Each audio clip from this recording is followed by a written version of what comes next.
हमारे पूर्व अध्यक्ष जेपी नड्डा जी, भाजपा परिवार के अन्य सभी वरिष्ठजन, देश भर से आए कार्यकर्ता साथी, देवी और सज्जनों, सर्वप्रथम माननीय नितिन नबीन जी को दुनिया के सबसे बड़े राजनीतिक दल का अध्यक्ष चुने जाने पर बहुत बहुत बधाई देता हूं, बहुत बहुत शुभकामनाएं देता हूं। बीते कई महीनों से संगठन पर्व यानी कि पार्टी का छोटी सी इकाई से लेकर के राष्ट्रीय अध्यक्ष चुनने की एक व्यापक प्रक्रिया 100% लोकतंत्र तरीके से भारतीय जनता पार्टी के संविधान के स्पिरिट को और उसमें बताई गई हर बात को ध्यान में रख करके लगातार चल रही थी। आज उसका विधि पूर्वक समापन हुआ है। संगठन पर्व का ये विशाल आयोजन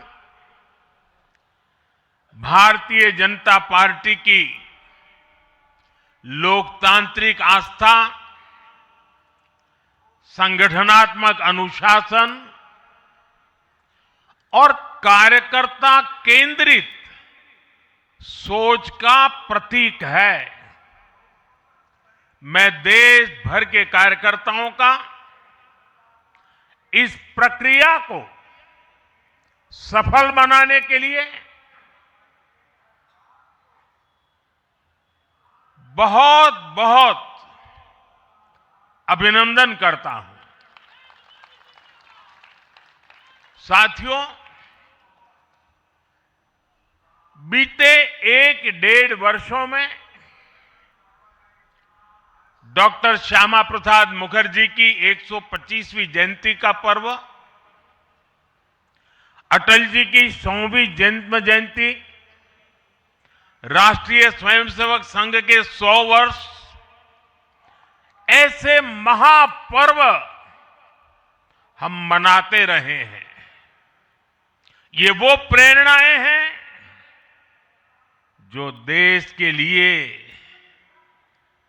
जीने के हमारे संकल्प को और मजबूत करती है।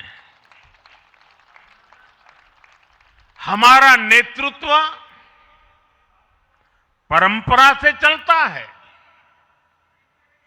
अनुभव से समृद्ध होता है और जनसेवा, राष्ट्र सेवा के भाव से संगठन को आगे बढ़ाता है। साथियों, अटल जी, आडवाणी जी और मुरली मनोहर जोशी जी के नेतृत्व में बीजेपी ने शून्य से लेकर शिखर तक का सफर देखा है। इस सदी में वेंकैया नायडू जी और नितिन गडकरी जी सहित हमारे कई वरिष्ठ साथियों ने संगठन को विस्तार दिया है। राजनाथ जी के नेतृत्व में पहली बार बीजेपी ने अपने दम पर पूर्ण बहुमत हासिल किया। फिर अमित भाई के नेतृत्व में देश के अनेक राज्यों में भाजपा की सरकारें बनी। लगातार दूसरी बार केंद्र में बीजेपी की सरकार बनी। फिर जेपी नड्डा जी के नेतृत्व में भाजपा पंचायत से लेकर पार्लियामेंट तक और सशक्त हुई। केंद्र में लगातार तीसरी बार भाजपा एनडीए की सरकार बनी। मैं पूर्व के सभी अध्यक्षों का उनके अमूल्य योगदान के लिए देश के कोटि कोटि कार्यकर्ताओं की तरफ से और मेरी तरफ से बहुत बहुत अभिनंदन करता हूं।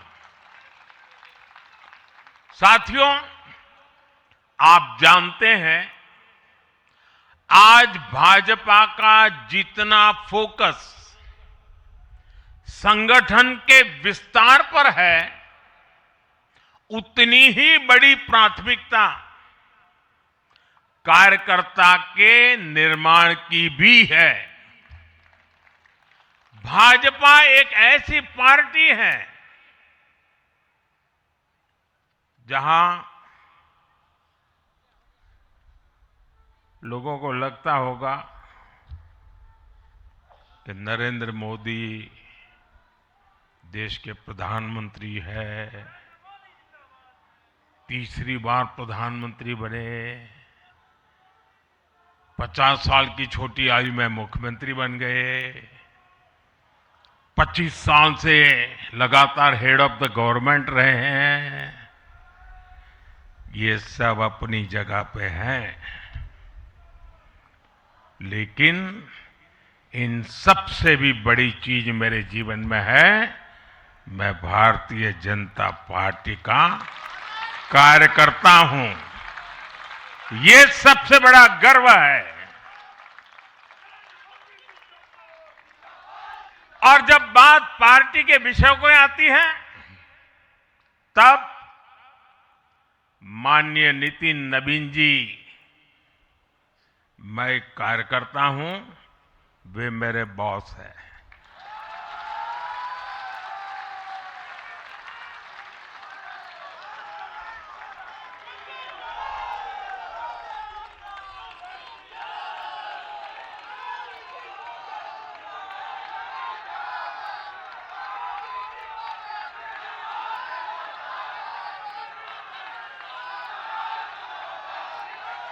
अब माननीय नितिन नवीन जी हम सभी के अध्यक्ष हैं।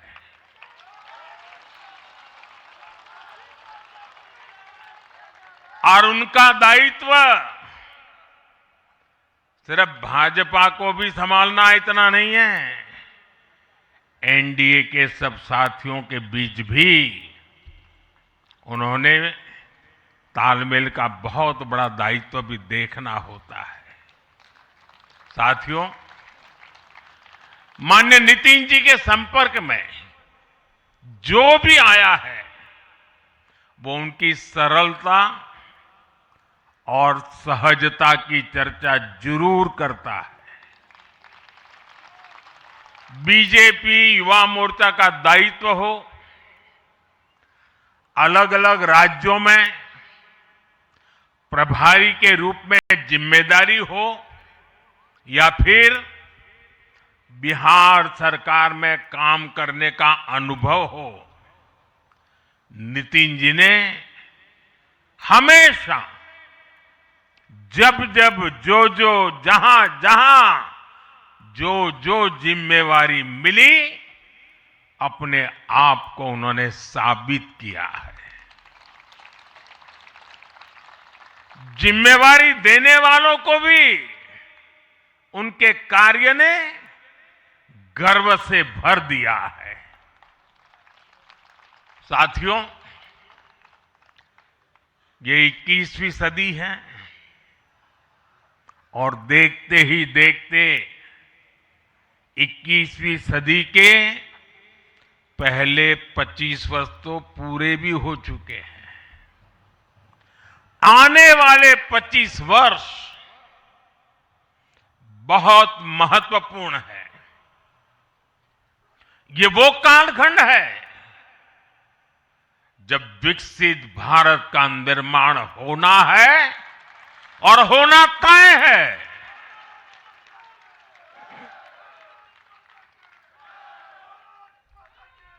इस महत्वपूर्ण कालखंड की शुरुआत में हमारे माननीय नितिन नवीन जी बीजेपी की विरासत को आगे बढ़ाएंगे। मैं आजकल के युवाओं की भाषा में कहूं तो नितिन जी खुद भी एक प्रकार से मिलेनियल है।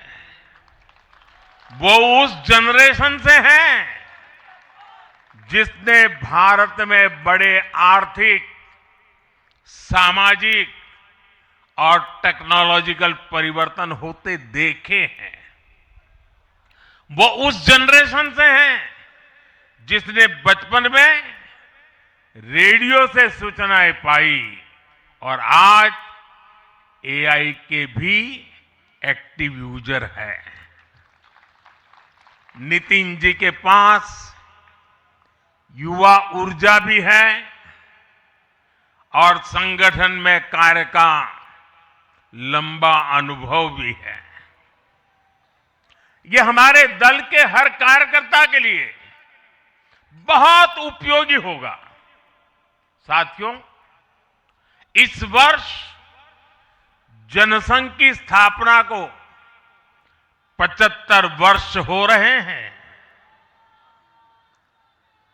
और मैं आज इन 75 वर्ष लगातार लक्षावधि कार्यकर्ताओं ने, अनेक परिवारों ने, अनेक पीढ़ियों ने जो त्याग, तपस्या और बलिदान दिए हैं, मैं उनको आदरपूर्वक नमन करता हूं। जनसंघ रूपी वटवृक्ष से ही भाजपा का जन्म हुआ और भाजपा दुनिया के सबसे बड़ा राजनीतिक दल बन चुकी है। और ये सिर्फ भाजपा के कार्यकर्ताओं के लिए गौरव का विषय है इतना नहीं है। देश के राजनीतिक समीक्षकों को दुनिया को ये बात बतानी चाहिए कि भारत एक ऐसा देश है जिसकी रगों में इसकी मजबूती से लोकतंत्र चल रहा है, कि जहां दुनिया की सबसे बड़ी पॉलिटिकल पार्टी है। साथियों, बीजेपी एक संस्कार है। बीजेपी एक परिवार है। हमारे यहां मेंबरशिप से भी ज्यादा रिलेशनशिप होती है। बीजेपी एक ऐसी परंपरा है जो पद से नहीं, प्रक्रिया से चलती है। हमारे यहां पदभार एक व्यवस्था है और कार्यभार ये जीवन भर की जिम्मेदारी है। हमारे यहां अध्यक्ष बदलते हैं लेकिन आदर्श नहीं बदलते। नेतृत्व बदलता है लेकिन दिशा नहीं बदलती। साथियों, भाजपा का स्वरूप नेशनल है। भाजपा का स्पिरिट नेशनल है, क्योंकि हमारा जुड़ाव लोकल है। हमारी जड़ें जमीन के नीचे गहरी है। इसलिए भाजपा रीजनल एस्पिरेशन को प्लेटफॉर्म देती है, उन्हें नेशनल एम्बिशंस का आधार बनाती है। और इसलिए आज देश के कोने कोने के लोग भाजपा के साथ हैं, भाजपा के साथ जुड़ रहे हैं और इतना ही नहीं, जो भी अपनी राजनीति का प्रारंभ करना चाहता है, उसको भी भाजपा का प्रवेश द्वार सबसे उत्तम, सबसे सुरक्षित लगता है।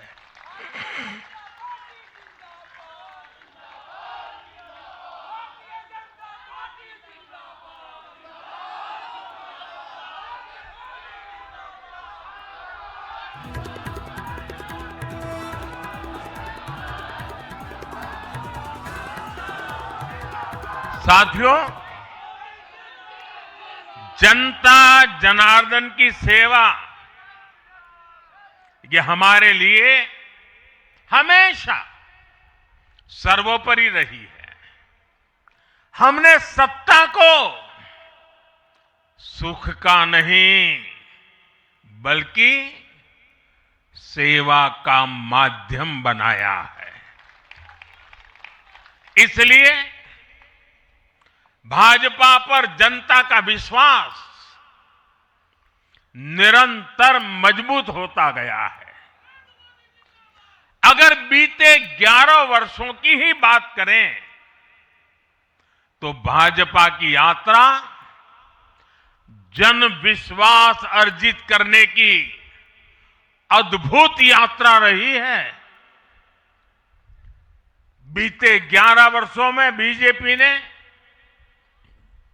हरियाणा,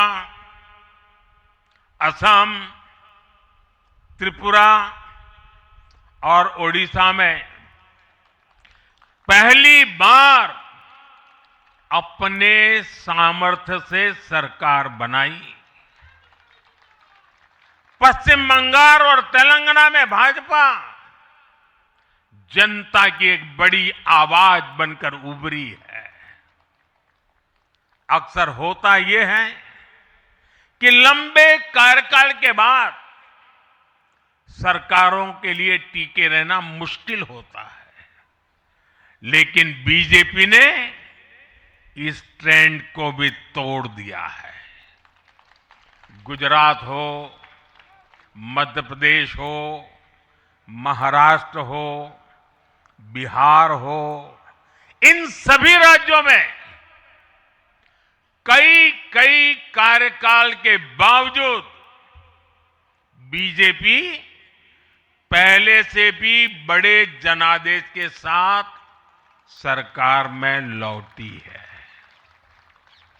साथियों, बीते 1.5-2 वर्षों में तो भाजपा पर जनता का भरोसा और मजबूत हुआ है। विधानसभा हो या स्थानीय निकाय, बीजेपी की स्ट्राइक रेट अभूतपूर्व रही है। इस दौरान देश में 6 राज्यों में विधानसभा चुनाव हुए हैं। इनमें से 4 चुनाव बीजेपी एनडीए ने जीते हैं। साथियों, आज भाजपा सिर्फ संसद और विधानसभा की नहीं, बल्कि नगर पालिकाओं और नगर निगमों में भी पहली पसंद है। और इसका ताजा उदाहरण अभी हमारा महाराष्ट्र है। हाल में जो मेयर और पार्षदों के चुनाव परिणाम सामने आए, अभूतपूर्व है। बीजेपी महाराष्ट्र के स्थानीय निकायों में नंबर 1 पार्टी बनी है। कुल 29 में से 25 बड़े शहरों की जनता ने बीजेपी एनडीए को चुना है। कुल जितने पार्षद जीते हैं, उनमें से 50% बीजेपी के हैं।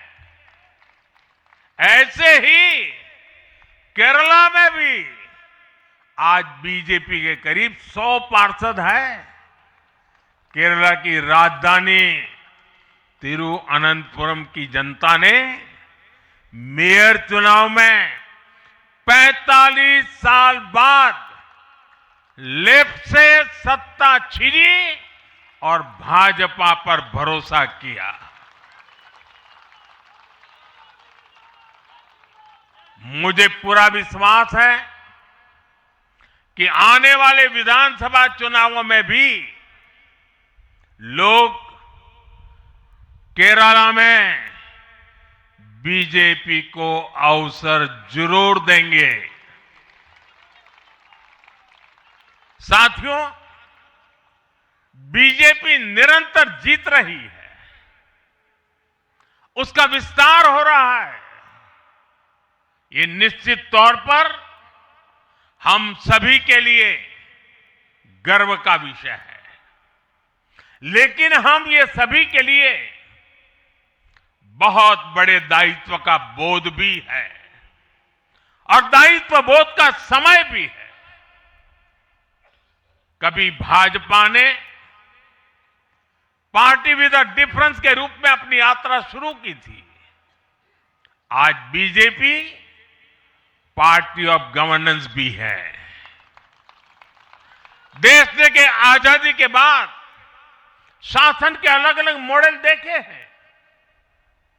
कांग्रेस के परिवारवाद का मॉडल, लेफ्ट का मॉडल, क्षेत्रीय दलों का मॉडल, अस्थिर सरकारों का दौर, ये सब मॉडल देख चुका है।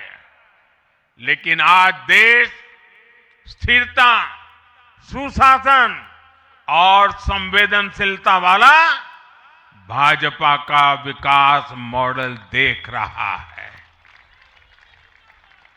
साथियों, ये भाजपा ही है जिसने सामाजिक न्याय के नारे को सच्चे स्वरूप में जमीन पर उतारा है।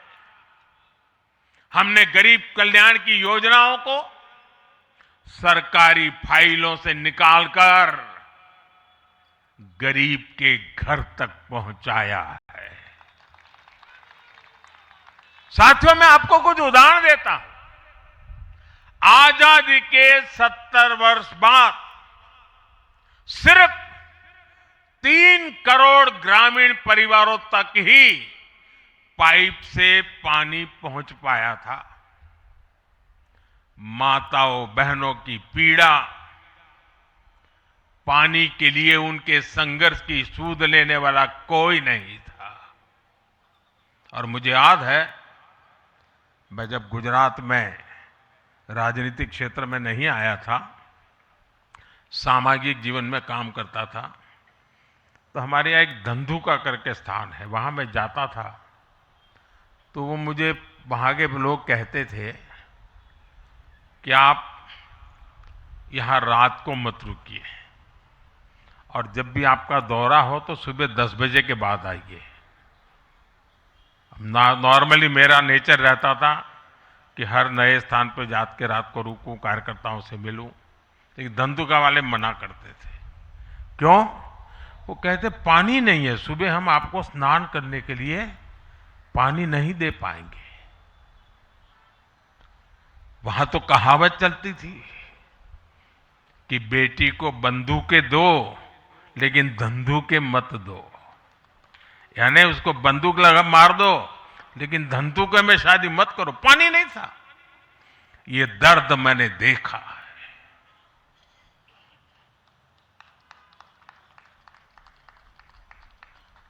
मैं धरती की सच्चाई से जुड़ा था। माताओं बहनों की पीड़ा अपनी आंखों के सामने देखी थी। और तब हम जल जीवन मिशन लेकर आए और सिर्फ 5-6 साल में 12 करोड़ से ज्यादा परिवारों को नल से जल की सुविधा से जोड़ा।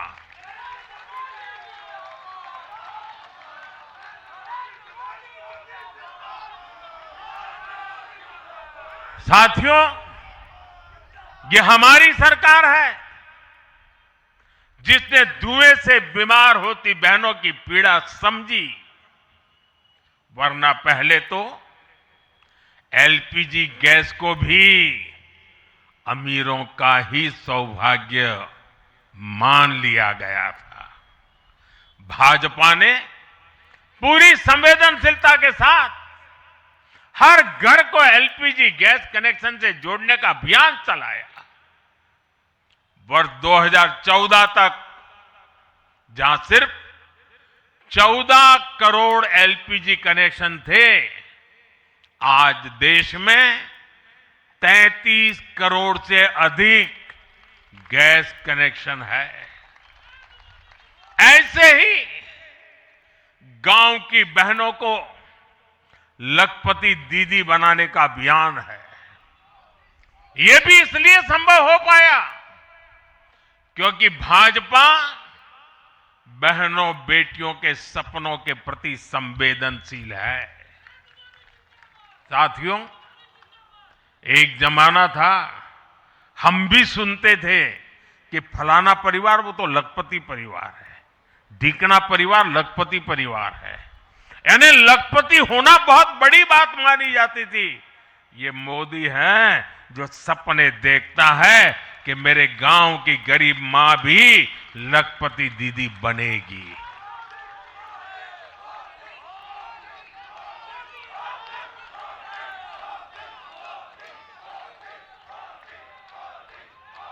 साथियों, दशकों तक आदिवासी समाज को सिर्फ वोट बैंक से जोड़कर देखा गया, लेकिन संवेदनशील भाजपा ने, भाजपा के हमारे संस्कारों ने समाज के प्रति समान भाव की हमारी परंपरा के कारण भाजपा ने आदिवासियों में भी सबसे पिछड़ी जनजातियों की पीड़ा को समझा। उनके विकास के लिए पीएम जनमन योजना बनाई और पीएम जनमन योजना के लाभार्थी इतने बिखरे हुए हैं और एक दो दूर दूर जंगलों में पड़े हैं। उनसे एक म्युनिसिपैलिटी की सीट भी जीती नहीं जा सकती है। वोट के हिसाब से कोई उनकी तरफ देखेगा नहीं, लेकिन जब वोट से ऊपर उठ करके संवेदनाएं होती हैं, समाज का कल्याण हमारे संस्कार होते हैं, तो पीएम जनमन योजना जन्म लेती है। आदिवासियों में भी अति पिछड़ा संख्या में भले ही कम है, लेकिन उनके प्रति हमारी संवेदना में कोई कमी नहीं है। साथियों, हमारा नॉर्थ ईस्ट, वहां वोटर उतने नहीं है, सीट भी उतनी नहीं है, इसलिए कांग्रेस की सरकारों में उन्हें बरसों तक उपेक्षित रखा गया। लेकिन संवेदनशील भाजपा ने नॉर्थ ईस्ट को दिल से भी जोड़ा और दिल्ली से भी जोड़ा। एक और उदाहरण आकांक्षी जिलों का है। हमारे देश में 100 से अधिक जिले ऐसे थे जिनको कांग्रेस सरकारें पिछड़ा घोषित करके भूल गई थी। इन जिलों को पनिशमेंट पोस्टिंग के लिए इस्तेमाल किया जाता था, यानी जिन अधिकारियों को सजा देनी होती थी तो उन्हें वहां भेजा जाता था। हमारी भाजपा सरकार ने इन जिलों को आकांक्षी जिले घोषित किया और प्राथमिकता के आधार पर इनके विकास के लिए काम किया। आज ये आकांक्षी जिले विकास के कई पैरामीटर्स पर अन्य जिलों से बेहतर प्रदर्शन कर रहे हैं, राज्य की एवरेज की बराबरी आकर के खड़े हो गए। साथियों, भाजपा का मंत्र है पिछड़ों को प्राथमिकता, पिछड़ों को प्राथमिकता। जिनकी किसी ने सूद नहीं ली, हमने उनकी साधना की है। जिनको किसी ने पूछा नहीं, मोदी ने उन्हें पूजा है। हमारी कार्य संस्कृति सर्वसमावेशी है सर्वांगीण है, सर्वस्पर्शी है, सर्वहितकारी है, सर्व कल्याणकारी है और ये कार्य संस्कृति गरीब को समान अवसर देने वाली है, गरीब को सशक्त करने वाली है। इसी वजह से सिर्फ एक दशक में 25 करोड़ लोगों ने गरीबी को पराजित किया है। और ये 25 करोड़ लोग कौन हैं? इनमें सबसे अधिक दलित, पिछड़े और आदिवासी परिवार है। साथियों, बीते वर्षों में जन विश्वास की जो पूंजी हमने अर्जित की है, उस भरोसे को कायम रखना बहुत बड़ी जरूरत है। देश की जनता 2047 तक विकसित भारत बनाने के लिए संकल्पित है। इसलिए बीते 11 वर्षों में रिफॉर्म्स की जो यात्रा हमने शुरू की है, वो अब रिफॉर्म एक्सप्रेस बन चुकी है। हमें राज्यों के स्तर पर, शहर की इकाइयों के स्तर पर, जहां भी भाजपा एनडीए सरकारें हैं, वहां रिफॉर्म्स की गति तेज करनी है। भाजपा सिटी गवर्नेंस का भी एक नया मॉडल देश के सामने प्रस्तुत कर रही है। इस लक्ष्य के साथ हम आगे बढ़ना चाहते हैं। साथियों, जब हम सत्ता में नहीं भी थे, तब भी हम अपने मूल आदर्शों से कभी नहीं भटके। हम राष्ट्र प्रथम के भाव से, नेशन फर्स्ट के भाव से डटे रहे, जूझते रहे, संकटों को झेलते रहे, जज्बात बढ़ाते रहे और जीतते भी रहे। हम वो लोग हैं, हमारा वो चरित्र है, हमारे वो संस्कार है। खुद से बड़ा दल और दल से बड़ा देश,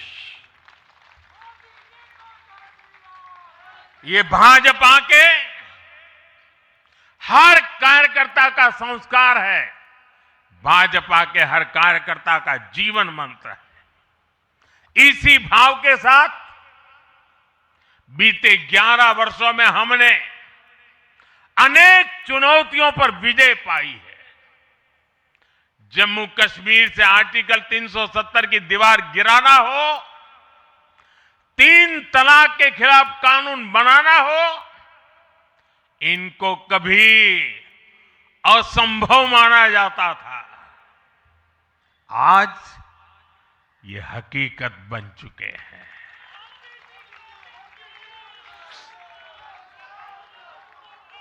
आज देश में माओवादी आतंक भी अपनी अंतिम सांसें गिन रहा है। साथियों, आगे भी हमें हर चुनौती का पूरे सामर्थ्य से सामना करना है। आज देश के सामने एक बहुत बड़ी चुनौती घुसपैठियों की है, आबादी के असंतुलन की है।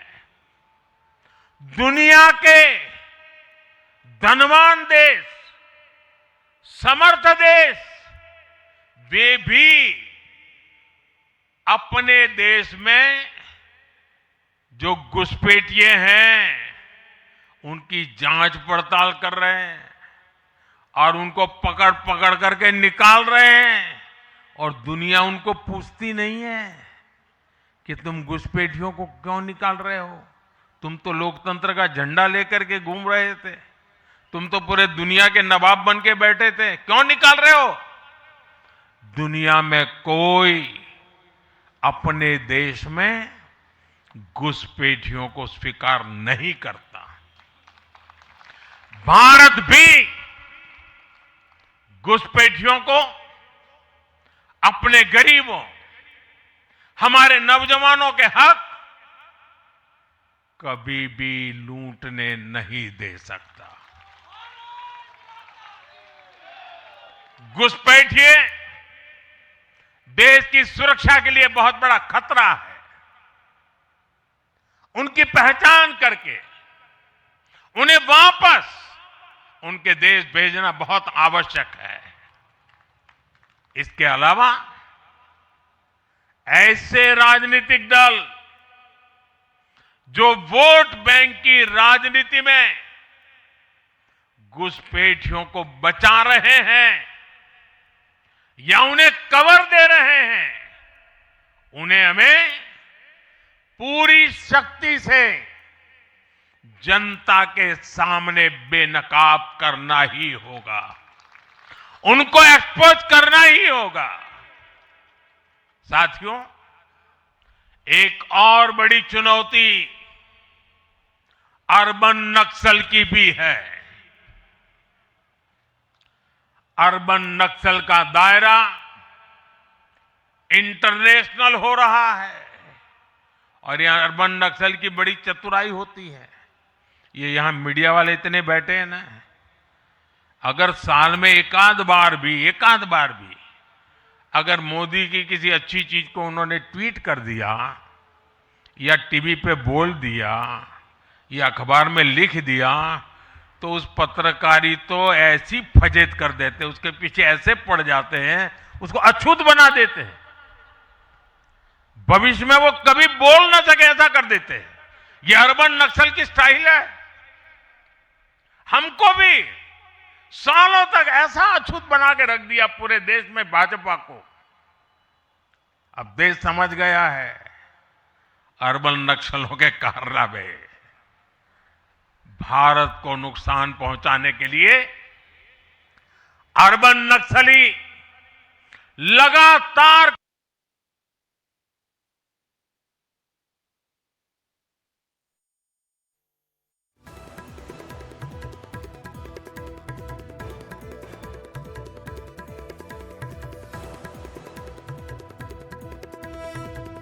बीजेपी के राष्ट्रीय मुख्यालय से लाइव तस्वीरें आपको हमने दिखाई और प्रधानमंत्री मोदी ने अपने संबोधन में क्या बड़ी बातें कही हैं। 10 बड़ी बातें। माता बहनों के सपनों के प्रति बीजेपी संवेदनशील है। बीजेपी का स्ट्राइक रेट अभूतपूर्व है।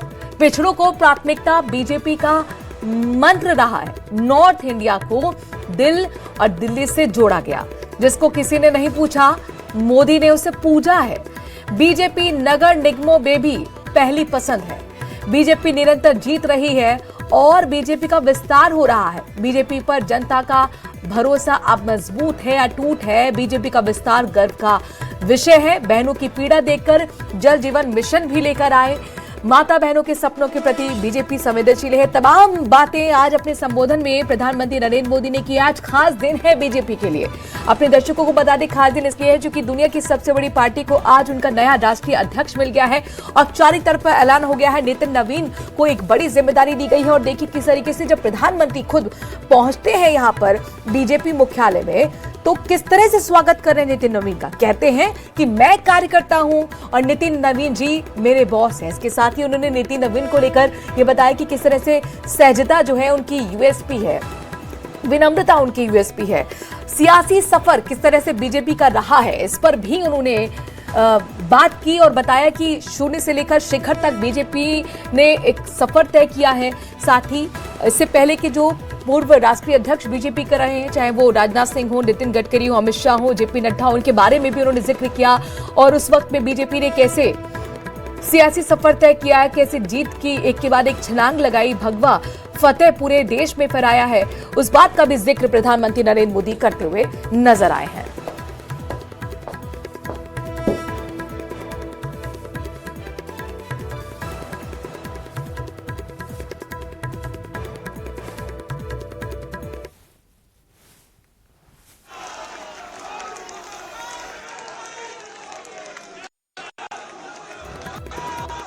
साथियों, अपने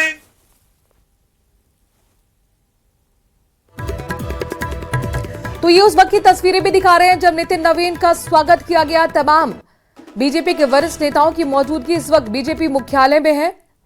हम जो कुछ भी है जनता जनार्दन के आशीर्वाद के कारण, हम जो कुछ भी है मेहनत कर समर्पित कार्यकर्ताओं के परिश्रम के कारण, और इसलिए जब इतने बढ़ रहे हैं, इतना सम्मान मिल रहा है, इतनी स्वीकृति मिल रही है, तब हमारा दायित्व अनेक गुना बढ़ जाता है।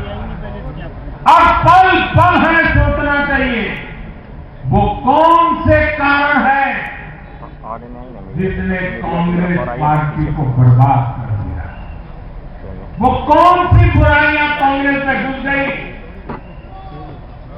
जो आज कांग्रेस को तबाही के कगार पर लाकर के खड़ा कर दिया। हमें उन सारी बुराइयों से बचना। ये बुराइयां किसी भी सूरत में हमारे भीतर नहीं आनी चाहिए।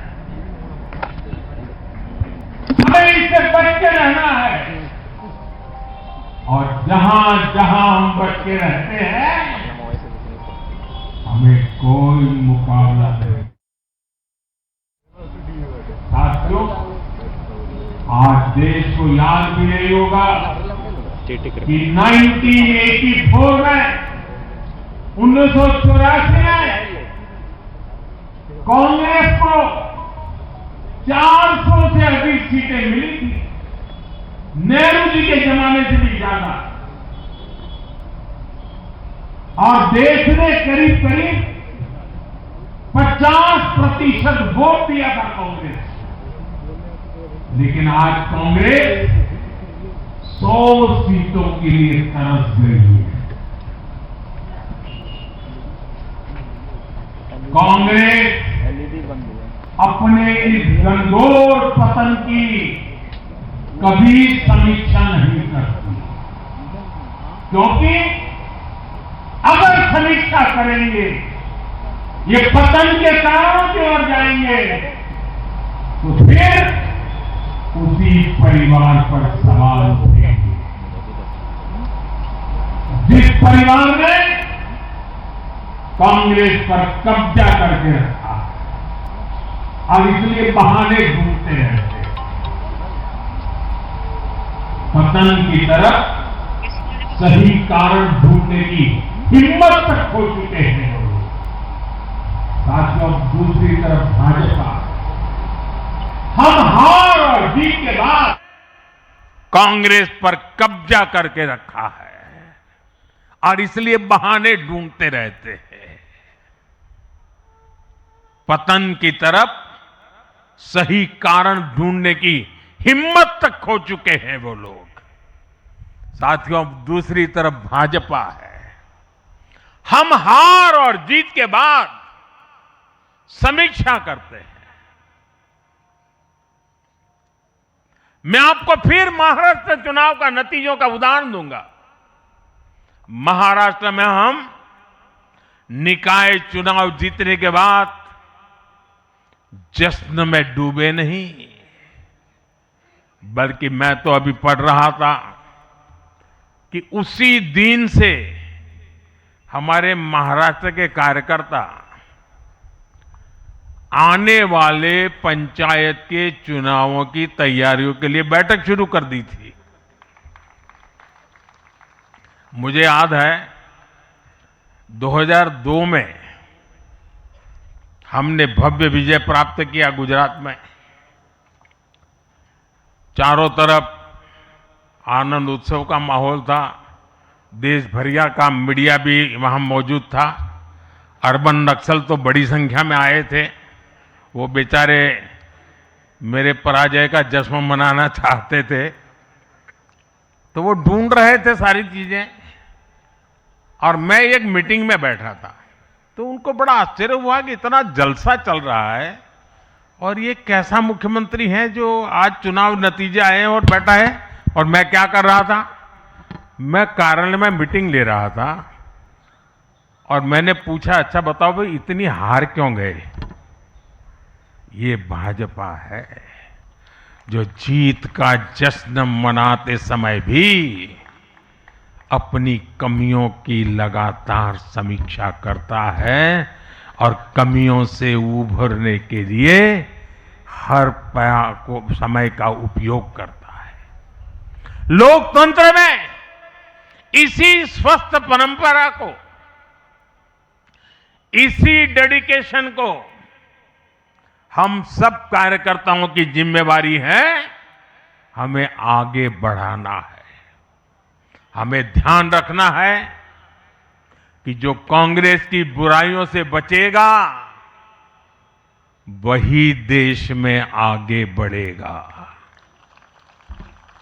साथियों, आज भाजपा परिवार को अपना नया मुखिया मिला है, ऊर्जावान मुखिया मिला है, अनुभवी मुखिया मिला है और भाजपा परिवार की हमारी ताकत हर कार्यकर्ता का परिश्रम है, उसकी सामूहिक चेतना है।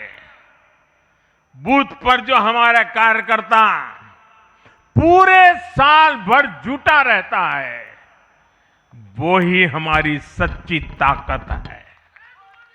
हमें याद रखना है, हम सबसे जुड़े, हम सबको जोड़े, कल्याणकारी योजनाओं से हर लाभार्थी को लाभ पहुंचाए, ये हमारा ध्येय होना चाहिए। इसी आग्रह के साथ माननीय नितिन नवीन जी को बीजेपी के कोटि कोटि कार्यकर्ताओं की तरफ से पुनः बहुत बहुत शुभकामनाएं देता हूं। और साथियों, आज का पल हम सबके लिए बहुत विशेष पल है। हमारे राष्ट्रीय अध्यक्ष जी अब हमारा मार्गदर्शन करने वाले हैं। उनका एक एक शब्द हमारे लिए आगे की दिशा होगी।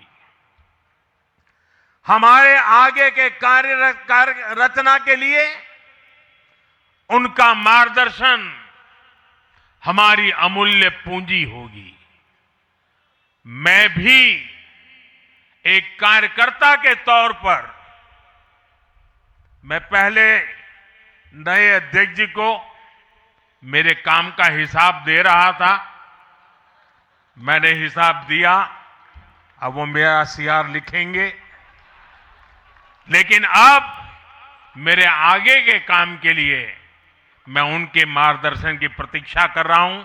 मैं उनको सुनने के लिए बहुत ही उत्सुक हूं, आतुर हूं। फिर एक बार